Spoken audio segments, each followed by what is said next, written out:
এ খাদিজা, সারাদিন দিনের দাওয়াত দিছি, পেটে কিছুই নাই, ঘরে কোনো খাবার আছে কিনা?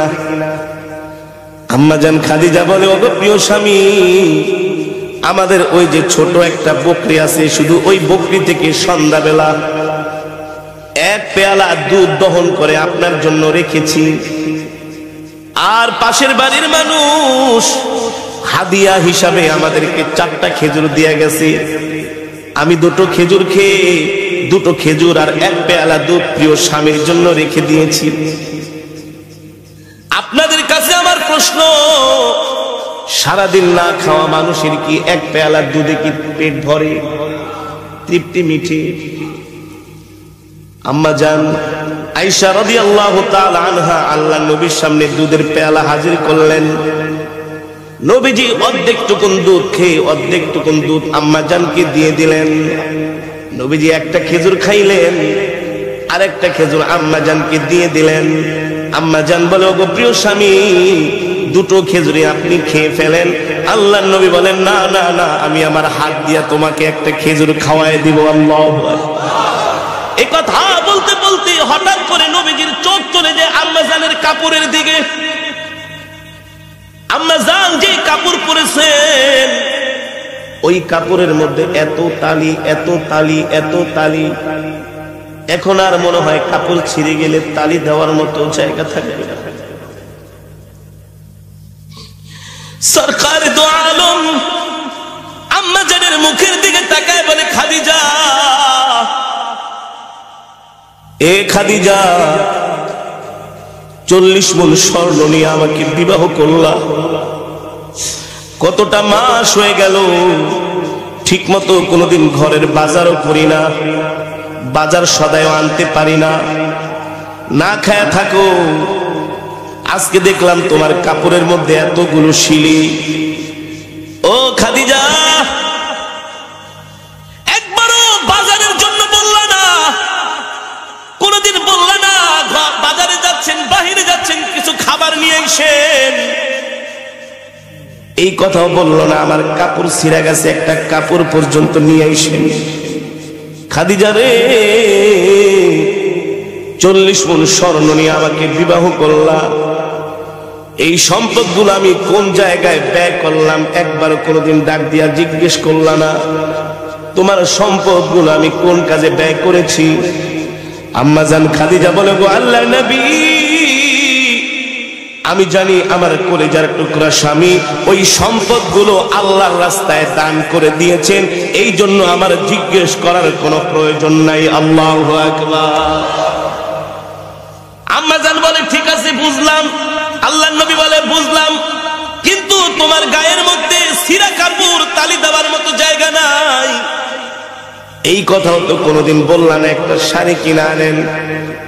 আম্মা জান বলে, আমি জানি আমার প্রাণের স্বামীর পকেটে পয়সা নাই, এই সময় যদি আমি শাড়ি কিনতে বলি আমার স্বামী কষ্ট পাবে, আমি আমার কলিজার টুকরা প্রাণের স্বামীকে কষ্ট দিতে পারবো না। আল্লাহু আকবার। কষ্ট দিতে পারবো না, এই কথাগুলো আসমান থেকে আমার আল্লাহ শুনতেছে। আর জোরে বলেন সুবহানাল্লাহ। কে শুনতেছে? আরশে আজিম থেকে আল্লাহ তাআলা শুনতেছেন হযরতে খাদিজার কথাগুলো। আম্মা জান খাদিজা বলে, গো আল্লাহর নবী, আপনার কাছে আমি 3টা জিনিস চাইবো, আপনি দিবেন কি দিবেন না বলেন? ও খাদিজা, তুমি দ্বীনের জন্য এত কষ্ট করেছো, ইসলামের জন্য তোমার এত ত্যাগ, এত কোরবানি, কি চাইবা তুমি? আমার কাছে কি চাইবা? দুনিয়ার কোনো পার্থিব সম্পদ তো আমি তোমাকে দিতে পারবো না, আমার কাছে তো কিছু নাই। আম্মা জান খাদিজা বলে, আমি দুনিয়ার কোনো সম্পদ চাইবো না, কিন্তু একটা জিনিস আপনার কাছে আমি একটা বিষয়ে আবদার করব, আপনি আমার আবদারগুলো রাখবেন কিনা, আপনি আমার আশাগুলো পূরণ করবেন কিনা? আল্লাহ নবী বললেন, ও খাদিজা, কি আশা করবা? আমার কাছে তুমি কি চাও বলো? আম্মা জান খাদিজা বলে, গো আল্লাহর নবী, আপনার কাছে 1 নম্বরে আমার চাওয়া হলো, আমি আমি যেই দিন ইন্তেকাল করব সেই দিন আপনি আপনার এই গায়ের জুব্বা মুবারকটা দিয়া আমার শরীরের কাফনের কাপড় বানাইবেন। বাজার থেকে কাফনের কাপড় কিনবেন না। আমি চাই আমার কলিজার টুকরা প্রাণের স্বামী যেই জুব্বা মুবারক পরে আছে এই জুব্বা দিয়া পেঁচায়া আপনি আমাকে দাফন করে দিবেন। আল্লাহু আকবার। 2 নম্বরে কি চাও? 2 নম্বরে চাই আপনি আমার লাশটা ধরে আপনার নিজের হাতে কবরের মধ্যে দাফন করবেন, আর কবরের চতুর্পাশ দিয়ে একটু হাঁটবেন। আল্লাহর নবী বলল ঠিক আছে। আর কি চাও? আম্মা জান খাদিজা বললেন আমি চাই আমাকে যখন আপনি দাফন করবেন সাথে সাথে বাড়িতে আসবেন না, একটু সময় কবরের পাশে দাঁড়ায় থাকবেন। আল্লাহু আকবার। সরকার দো আলম বলে খাদিজা রে খাদিজা, 1 নম্বরে আমার জুব্বা মোবারক দিয়া যদি তোমাকে কাফনের কাপড় বানায়া ওই জুব্বার কাপড়টা কাফনের কাপড় বানায় আমি যদি তোমাকে দাফন করিয়েতে তোমার কি উপকার হবে, কি ফায়দা? আম্মা জান বলে জাহান্নামের আগুনের এত বড় সাহস নাই। আল্লাহর নবীর জুব্বা মোবারক আমার গায়ের মধ্যে থাকবে, আর ওই জুব্বা মোবারক পুরে খাদিজার গায়ে জাহান্নামের তাপ লাগবে, এত বড় সাহস জাহান্নামের আগুনের নাই। আল্লাহু আকবার। 2 নম্বরে খাদিজা তুমি আমাকে কবরের মধ্যে নিজের হাতে রাখতে বললা আর একটু হাঁটতে বললা, কারণ কি? আম্মা জান খাদিজা বলে গো আল্লাহর নবী, কোন কারণে যদি আমি কবরে ধরা খেয়ে যাই, কবরের মাটির এত বড় সাহস নাই। আল্লাহর নবী যে মাটির চতুর্পাশ দিয়ে হাঁটছে ওই কবরের মাটি আমাকে ভেদ করে 2-4 দিক থেকে আমাকে কবর চাপা দিবে।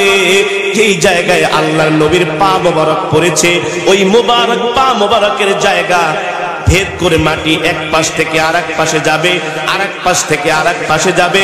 এত বড় সাহস কবরের মাটির কোনোদিন হতে পারে না। আল্লাহু আকবার। 3 নম্বরে তুমি আমাকে বললা আমি কিছুক্ষণ কবরের পাশে দাঁড়ায় থাকবো। আপনি কিছুক্ষণ কবরের পাশে দাঁড়ায় থাকবেন, এর কারণ হলো মুনকার নাকির ফেরেশতারা যখন সওয়াল করার জন্য আসবে আপনি আমার সওয়ালের জবাবগুলো দিয়ে দিবেন। আল্লাহু আকবার। জোরে বলেন আল্লাহু আকবার। আল্লাহর নবী সরকার দো আলম বলেন খাদিজা আমি তোমার শর্তগুলো মেনে নিলাম, আমি তোমার শর্তগুলো মেনে নিলাম। আসমান থেকে আল্লাহ জিব্রাইলকে পাঠিয়ে দিয়েছে, জিব্রাইল যাও যাও যাও, আমার বন্ধু শুধু আমার খাদিজার এই শর্তের সাথে আমার বন্ধু একাত্মতা ঘোষণা করে নাই, আমি আল্লাহ আমার বন্ধুর সাথে একাত্মতা ঘোষণা করেছি। আল্লাহু আকবার। কারণ আমার খাদিজা দ্বীনের জন্য, আমার দ্বীনের জন্য এতটা কোরবানি করেছে, স্বয়ং আমি আরশের মালিক খাদিজার উপরে সন্তুষ্ট হয়ে গেছি।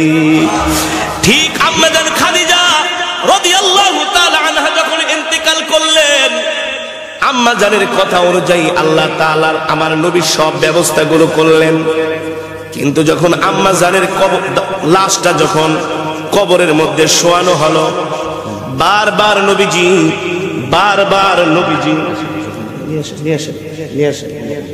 এত দেরি বেলা তোলার সাথে আসছে। যেটা বলতেছিলাম সম্মানিত হাজিরিন, আম্মা জান ইন্তেকালের পরে বারবার সরকার দো আলম ইমামুল আম্বিয়া সাইয়্যিদুল মুরসালিন খাতামুন নবিয়্যিন আল্লাহর নবী বারবার আম্মা জানের মাথা চেহারা মোবারকটা আম্মা জানের বারবার কিবলার দিকে ফিরায় দেয়। অটোমেটিক আম্মা জানের চেহারাটা ঘুরে যায়। নবীজি তার হাত মোবারক দিয়া তার চেহারাটা কিবলার দিকে ঘুরায় দেয়। লাশ যখন দাফন করা হয় তখন সকলের চেহারা কোন দিকে ঘোরানো থাকে? জোরে বলে কোন দিকে? আল্লাহর পয়গম্বর বারবার আম্মা জানের চেহারা মোবারকটা চেহারাটা কিবলার দিকে ঘুরায় দেয়, কিন্তু বারবার চেহারাটা আসমানের দিকে ফিরে থাকে। আল্লাহু আকবার।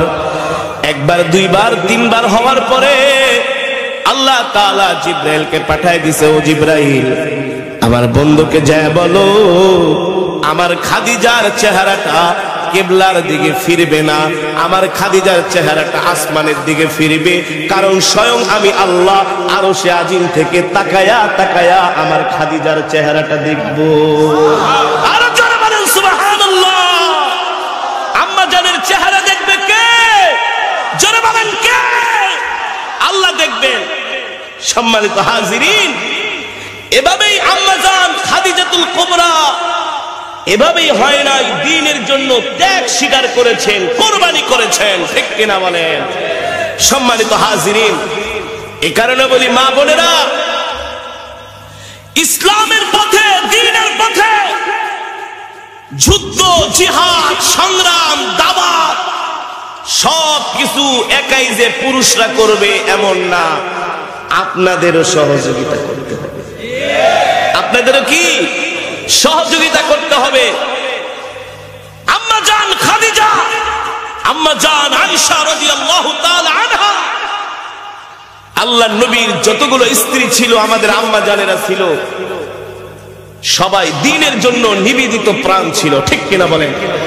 ইসলামের জন্য সর্বপ্রথম মহিলা সাহাবিয়াদের মাঝে যিনি শাহাদাত বরণ করেছিলেন তার নাম হলো হযরত সুমাইয়া রাদিয়াল্লাহু তাআলা আনহা। দ্বীনের জন্য আবু জেহেল হযরত সুমাইয়া রাদিয়াল্লাহু তাআলা আনহা লজ্জা স্থানে বর্ষা দিয়ে আঘাত করেছে। হযরত সুমাইয়া রাদিয়াল্লাহু তাআলা আনহা দ্বীনের জন্য মহিলাদের মধ্যে সর্বপ্রথম তিনি শাহাদাত বরণ করেছেন, ঠিক কিনা বলেন?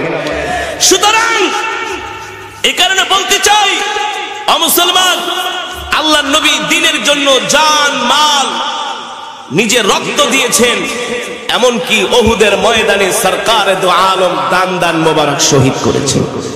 করছে কি করছে না? আজকে তো আমরা মুসলমান গরু খাওয়া মুসলমানে পরিণত হয়েছি। লাউ খাওয়া সুন্নত আদায় করা খুব মজা লাগে, মিষ্টি খাইলে সুন্নত আদায় হয়, মিষ্টি খাইতে খুব মজা লাগে। শুধু এগুলাই কি নবীর সুন্নত?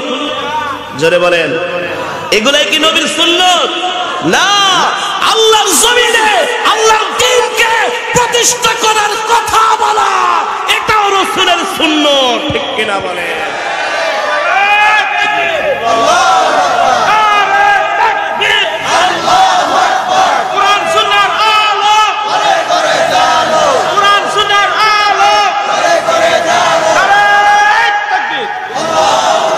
সম্মানিত হাজিরিন, আবার কলিজার টুকরা নবীকে কেউ যদি গালি দেয় ওকে সাইজ করা এটাও নবীর সুন্নাত, এটাও কি নবীর সুন্নাত। সুতরাং মিষ্টি খাওয়া লাউ খাওয়া যেমন সুন্নাত, দুপুরের পরে ভাত খায়া কাইলুল্লাহ করা যেমন সুন্নাত, আল্লাহর জমিনে আল্লাহর দ্বীনকে জিন্দা করার জন্য এই কোরআনের আইন, কোরআনের বিধান, কোরআনের শাসন প্রতিষ্ঠা করার জন্য রাজপথে নামাও সুন্নাত, ঠিক কিনা বলে? এই সুন্নাত এখন আমরা ভুলে গেছি, আমরা শুধু মিষ্টি মিষ্টি সুন্নাত খুঁজি। কি খুঁজি? মিষ্টি মিষ্টি সুন্নাত খুঁজি। ওয়াজ মাহফিলে গেলেই বলে হুজুর একটু কবরের ওয়াজ করেন, জাহান্নামের ওয়াজ করেন, হাসরের ওয়াজ করেন, অর্থাৎ মাটির নিচের ওয়াজ করেন। আরে মাটির নিচের ওয়াজ করব ঠিক আছে, কিন্তু তোমার মাটির উপরের জীবনটা যে কোরআন অনুযায়ী চালাইতে হবে, এই ওয়াজ না করলে তো তুমি মাটির নিচে শান্তি। কিন্তু এখন মাটির উপরের ওয়াজ করলে কয় হুজুর তো ভালো না। হুজুর কি? হুজুর চোক্কা চোক্কা কথা বলে, গরম গরম কথা বলে, হুজুর নরম নরম কথা বলে না।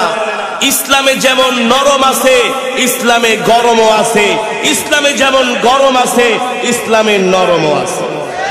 আছে কি আছে না? আমার নবী 13 বছর পর্যন্ত নরম নরম ওয়াজ করেছেন। কত বছর? কত বছর?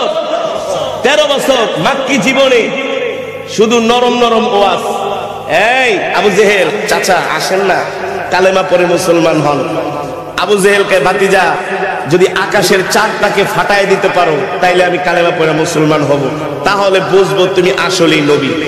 তাহলে কথা বলে আপনাদের কাছে আমার প্রশ্ন, আমার নবীর কাজ কি আকাশের চাঁদ দ্বিখণ্ডিত না? আমার নবীর কাজ হলো কালেমার দাওয়াত দেওয়া, তাওহীদের দাওয়াত দেওয়া, রিসালাতের দায়িত্ব পালন করা।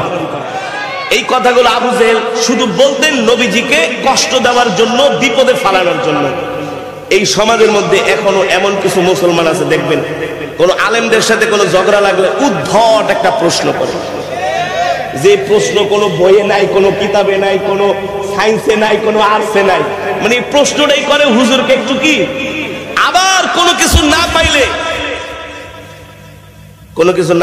হুজুর আপনি হুজুর মানুষে এমনি কথা কন, কিছু না পাইলে আপনি টুপি মাথায় দিয়ে এমনি কথা কন, কিছু না পাইলে বলবো আপনার মুখে দাঁড়িয়ে আছে, আপনি এমনি কথা কন।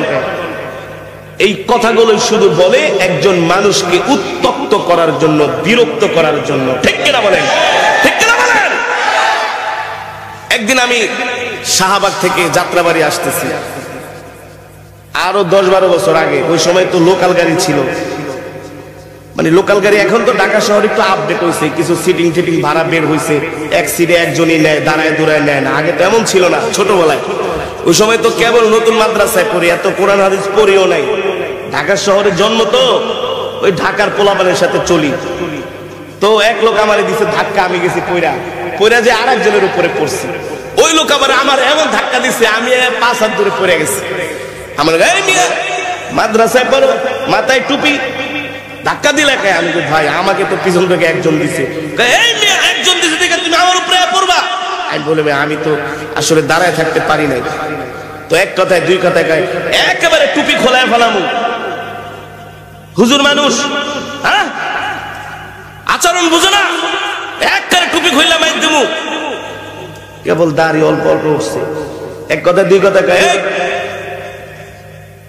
মুখের ভিতরে দাড়ি উঠছে, এমনি কথা কাউকে।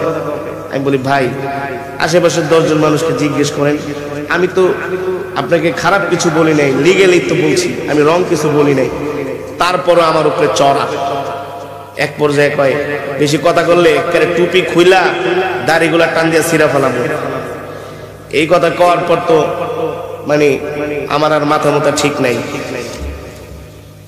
পরে এক বন্ধুরে ফোন দিলাম, দোস্ত কই আছো? যাত্রাবাড়ি। আমাকে দাঁড়াও একটু গেটে, আজকে একটারে সাইজ করতে হইবে, বুঝেন নাই? পরে গাড়িটা থামছে, পরে যাত্রাবাড়ি 4-5 জন উঠলো। আমি বলি নামেন, আপনি না দাড়ি ছিনবেন, টুপি খোলায় ফেলাইবেন, সব জায়গায় মাস্তানি দেয় তাহেন না। আমি আপনাকে কি বলেছিলাম আপনি বলেন? আপনি যদি আমাকে জুতা দিয়েও পিটাতেন, গালেও থাপ্পড় দিতেন, আমার মা বাবাকে তুলেও যদি গালি দিতেন, আমি আপনাকে কোনো প্রতিবাদ করতাম না। কিন্তু আমার রসুলের দাড়ি নিয়ে আপনি কথা বলছেন, আমি কি অন্যায়টা করেছি বলেন? দাড়ির কথা কেন বললেন? টুপির কথা কেন বললেন? এটা তো আপনি আমাকে কষ্ট দেন না, আমার নবীকে কষ্ট দিয়েছেন। এখন আশেপাশের মানুষজনের অবস্থা দেখা সে তো বুঝছে যে না, আসলে সে ফাটা বাসের চিপায় পড়ে গেছে। ওনার মায়ের খাওয়া ছাড়া কি নাই? সে মনে করছে আরে হুজুর মানুষ, কি আর করবো। পরে আমি কি, আপনি যদি মাপ না চান এখান থেকে আপনারা যাইতে দেবো না। আপনি মায়ের খাইবেন, কে আছে আপনারা এসে ছাড়াই নিব। আগে বলেন যে আপনি রসুলের সুন্নত নিয়ে কেন গালি দিলেন, দাড়ি ছিঁড়ার করে কেন বললেন? আর আমাদের ধর্ম কেমন ধর্ম? ইন্না দীনা ইনদাল্লাহিল ইসলাম, আল্লাহর কাছে মনোনীত ধর্ম হলো ইসলাম। পৃথিবীর শ্রেষ্ঠ ধর্ম ইসলাম, মানবতার ধর্ম ইসলাম, মুক্তির ধর্ম ইসলাম, শান্তির ধর্ম ইসলাম। বাঁচতে হলে ইসলামকেই মেনে চলতে হবে, অন্যথায় শান্তি পাওয়া যাবে না। যাবে? এই কারণেই তো আল্লাহ রাব্বুল আলামিন আমার নবীকে কোরআন দিয়া মক্কার জমিনে পাঠালেন আর দ্বীনের দাওয়াত দেওয়ার জন্য বললেন। আল্লাহ তাআলা বলতেছেন, ইয়া আইয়ুহার রাসূল বাল্লিগ মা উনজিলা ইলাইকা মির রাব্বিক ওয়া ইল্লাম তাফআল ফামা বাল্লাগতা রিসালাতাহু ওয়াল্লাহু ইয়াসিমুকা মিনান নাস। আল্লাহ রাব্বুল আলামিন বলে, নবী ও আমার প্রিয় হাবিব, ও আমার প্রিয় দোস্ত, আল্লাহ তাআলা নবীজিকে ডাক দিয়া বলেন, বন্ধু আমার হাবিব, আপনাকে আমি যে কোরআন দিয়া মক্কার জমিনে পাঠিয়েছি, এই কোরআন দিয়ে আপনি মক্কার কাফেরদেরকে দাওয়াত দেন। আল্লাহর নবী যখন মক্কার জমিনে কোরআনের দাওয়াত দিতে শুরু করলেন, নবীজি আমার একা ছিলেন, শুধু তার সাথে আম্মাজান খাদিজা ছিল। কে ছিল? আম্মাজান খাদিজাতুল কুবরা রাদিয়াল্লাহু তাআলা আনহা। আমাদের মঞ্চের পিছনে অনেক মা বোনেরা আছেন। ও মা বোনেরা, আপনারা ভালো করে কথাগুলো শোনেন, মন দিয়া শোনেন। আল্লাহর নবী মক্কার জমিনে কোরআনের দাওয়াত দিয়েছেন। আমাদের আম্মাজান মহিয়সী রমণী হযরত খাদিজার অবদান, হযরত খাদিজার কুরবানি, হযরত খাদিজার ত্যাগ। আম্মাজান হযরত খাদিজার বয়স 40 আর আমার নবীর বয়স মাত্র 25। কত তাগড়া নওজোয়ান আল্লাহর পয়গম্বর। আর আম্মাজান খাদিজা ছিলেন আরবের মধ্যে সবচেয়ে বড় ধনাঢ্য ব্যবসায়ী। শুধু ভিআইপি না, আম্মাজান খাদিজা ছিলেন সিআইপি, ভিআইপি, ধনাঢ্য ব্যবসায়ী, অনেক বড় বিজনেসম্যান আম্মাজান খাদিজা। আল্লাহর নবীর সাথে ব্যবসায়ী সূত্রে পরিচয় হয়ে গেল। আল্লাহর নবীর আখলাক চরিত্র দেখে, আল্লাহর নবীর আখলাক চরিত্র, নবীজির আমানতদারিতা, এক কথায় আমার নবী হচ্ছেন সমগ্র বিশ্ব জাহানের জন্য রহমত। ঠিক কিনা বলেন? আমার নবী তো দুনিয়ার সাধারণ মানুষ না। আল্লাহু আকবার। যত গুণ, যত সৌন্দর্য, যত যোগ্যতা, নেতৃত্ব দেওয়ার মতো যোগ্যতা, ব্যবসা করার মতো যোগ্যতা, রাষ্ট্র পরিচালনা করার মতো যোগ্যতা, জিহাদের ময়দানে যুদ্ধের কমান্ডিং দেওয়ার জন্য যেই যোগ্যতা, সৈন্য পরিচালনা করার জন্য যেই যোগ্যতা, সব যোগ্যতা আল্লাহ তাআলা আমার নবীকে দান করেছেন। ঠিক কিনা বলে? একটা কথা আছে বাংলায় প্রবাদ, রতনে রতন চিনে। যেটা কপাল পর ওটা কিছুই চিনে না। এই কোরআনের মজমায় কোরআনের তেলাওয়াত হচ্ছে। আপনারা যারা আল্লাহর কোরআনকে মহব্বত করেন তারা কিন্তু ঠিকই কোরআনের মজমায় আসছেন। এখন অনেক কপাল পোড়া রাস্তা দিয়া ঘুরতেছে, চা খায়, বিড়ি খায়, আড্ডা মারে, সিগারেট। আছে কি? আছে না? সবাই চাইলেই কোরআনের মজমায় আসতে পারবে না। যাদের দিলের মধ্যে আল্লাহর কোরআনের মহব্বত আছে, রাসূলের মহব্বত আছে, তারাই আসতে পারবে। ঠিক কিনা বলি? ঠিক কিনা বলেন? যারা এখনো আসে নাই, মনে করবেন না তারা জ্ঞানী, তারা মূর্খ। জ্ঞানী কখনো নয়। কোরআনের মজমা জান্নাতের বাগান, এর চাইতে পৃথিবীর জমিনে, আসমানের নিচে, জমিনের উপরে এর চাইতে আর উত্তম মজমা, বরকতপূর্ণ মজমা হতে পারে। যেটা বলতেছিলাম, রতনে রতন চিনে। আম্মাজান হলো আরবের ধনাঢ্য ব্যবসায়ী মহিলা, সবচেয়ে বড় ব্যবসায়ী। আল্লাহু আকবার। আর এই দিক থেকে আমার নবী রহমাতুল্লিল, রহমাতুল্লিল। আল্লাহু আকবার। আম্মাজান কিন্তু আমার নবীকে চিনতে ভুল করে নাই, দেরি করে নাই, ভুলও করে নাই, জোরে বলে, দেরিও করে নাই। ব্যবসায়ী সূত্রে পরিচয় হওয়ার পরে আল্লাহর নবীর সাথে হযরতে আম্মাজান ব্যবসায়ী সূত্রে পরিচয়। আম্মাজান এক দেখার পরে বলে, এই রতন তো আর হাতছাড়া করা। কিন্তু আম্মাজানের সম্পদের দিক থেকে ছিলেন আম্মাজান অনেক বড় লোক, ধনাঢ্য ব্যবসায়ী। কিন্তু আমার নবীর টাকা পয়সা কিছুই নাই। কষ্ট করে কিছু পাইলে খায়, না পাইলে আল্লাহর শুকরিয়া আদায় করে ঘুমায় যায়। কিন্তু তারপরে আরবের বড় বড় ফ্যামিলি থেকে আল্লাহর নবীর জন্য বিবাহের প্রস্তাব আসে।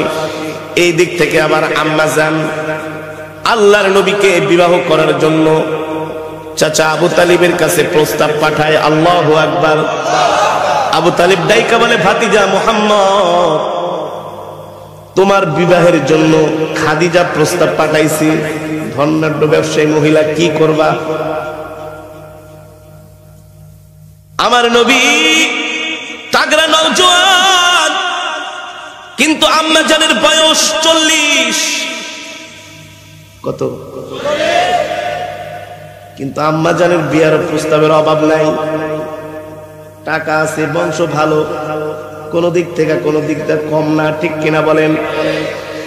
কিন্তু আম্মা জানের হৃদয়ে রাজ্য তো আল্লাহর পয়গম্বর জয় করে ফেলেছি। আম্মা জান শুধু স্বপ্নে দেখে কখন মুহাম্মদ সাল্লাল্লাহু আলাইহি সাল্লামকে বিবাহ করবে। আল্লাহু আকবার। কখন বিবাহ করবে? এখনো নবীজি নবুয়ত পায় নাই, কিন্তু নবুয়ত না পেলে কি হবে? আল্লাহর নবী হচ্ছে মক্কার একজন বিশ্বস্ত যুবক, সাহসী যুবক, আমানতদারি যুবক, ঠিক কিনা বলেন? মক্কার কাফেরাই তো আমার নবীকে আল আমিন উপাধি দিয়েছে। আম্মা জান চাচা আবু তালিবের কাছে বিবাহের প্রস্তাব দিলেন। আল্লাহর পয়গম্বর মনে মনে ভাবলেন, এত বড় ব্যবসায়ী মহিলা, এত টাকা পয়সার মালিক, এখনকার সমাজে তো ছেলে যদি একটু গরিব হয় আর মেয়ে যদি একটু টাকা পয়সা থাকে, তাহলে তো তার গরমেই বাঁচা যায় না। কি? তার গরমে বাঁচা যায় না।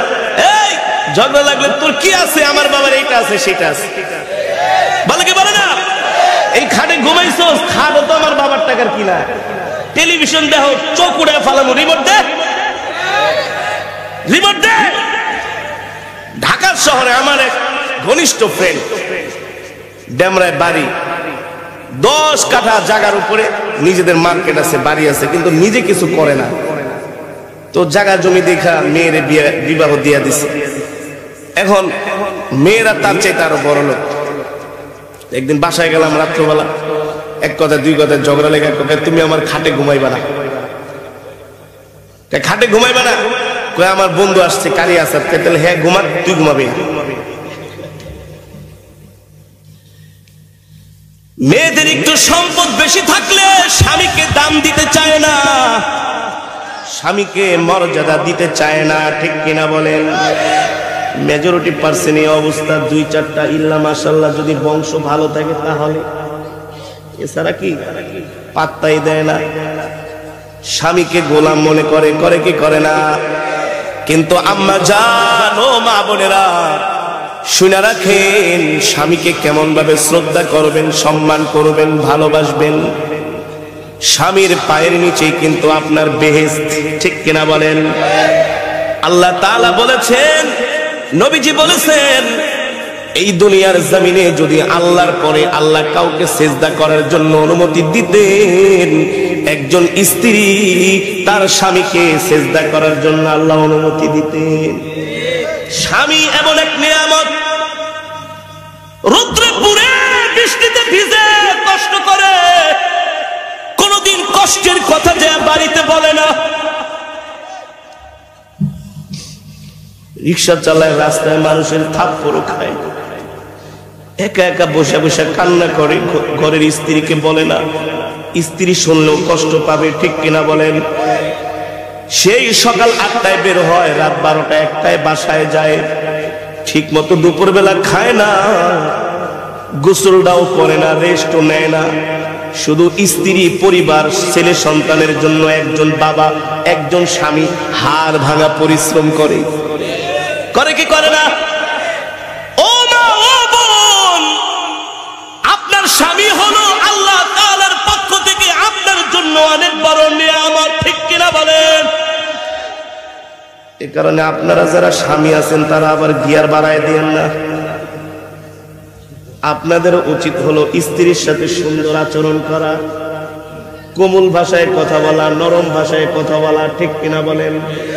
এই কারণে আপনারা আবার বেশি একেবারে মুটপাট দেখায়েন না যে হুজুর তো ওয়াজ করছি। আমাদের খুব মর্যাদা, আপনাদেরও যেমন মর্যাদা আছে, আল্লাহ একজন স্ত্রীকেও মর্যাদা দিয়েছেন, ঠিক কিনা বলেন? ইসলাম এমন একটা ধর্ম ইন্নাদ দীনা ইনদাল্লাহিল ইসলাম, আল্লাহর কাছে মনোনীত ধর্ম ইসলাম, শান্তির ধর্ম ইসলাম, মুক্তির ধর্ম ইসলাম। এই ইসলামের মধ্যে আল্লাহ তাআলা কাউকে খাটো করে নাই, সবাইকে মর্যাদা দিয়েছে। ঠিক কি না বলেন? মর্যাদা আছে কি আছে না? সরকার দু আলম, ইমামুল আম্বিয়া, সাইয়্যিদুল মুরসালিন, খাতামুন নবীন, আল্লাহর নবী, নবীকে আম্মাজান বিবাহের প্রস্তাব দিয়েছেন নবীজির সাথে। এবার চাচা আবু তালিবকে একটা কাজ করো ভাতিজা, তুমি একটু খাদিজার সাথে সরাসরি কথা বলো। দুইজনকে চাচা আবু তালিব সরাসরি কথা বলার জন্য অনুমতি এবং ব্যবস্থা করেছেন। সরকার দু আলম বলে, খাদিজা আপনি আমাকে কেন বিবাহ করবেন? আপনি তো আরবের ধনাঢ্য ব্যবসায়ী মহিলা, রূপে গুণে বংশীয় মর্যাদায় তো আপনি 100% আমার মতো একটা গরিব মানুষকে কেন বিবাহ করবেন? আম্মা জান খাদিজা বলে, ও মুহাম্মদ, আমি আপনাকে বিবাহ করব এই কারণে আপনি যেই দিনের দাওয়াত দেন আমিও চাই আপনার সাথে একসাথে ইসলামের পক্ষে কাজ করব। আপনার সহযোগী হব। কি হব? আপনার সহযোগী হব। আপনার ডানে বামে থেকে আপনার খিদমত করব, আপনি যাতে করে দ্বীনের দাওয়াতকে আরো বেগবান করতে পারেন। আমি আপনার ভাত রান্না করে দিব, তরকারি রান্না করে দিব, কাপড় ধুইয়া দিব, আপনি যা বলেন তাই করব। আমি চাই দ্বীনের দাওয়াতের একজন সহযোগী আমি আপনার সাথে হব। আল্লাহু আকবার।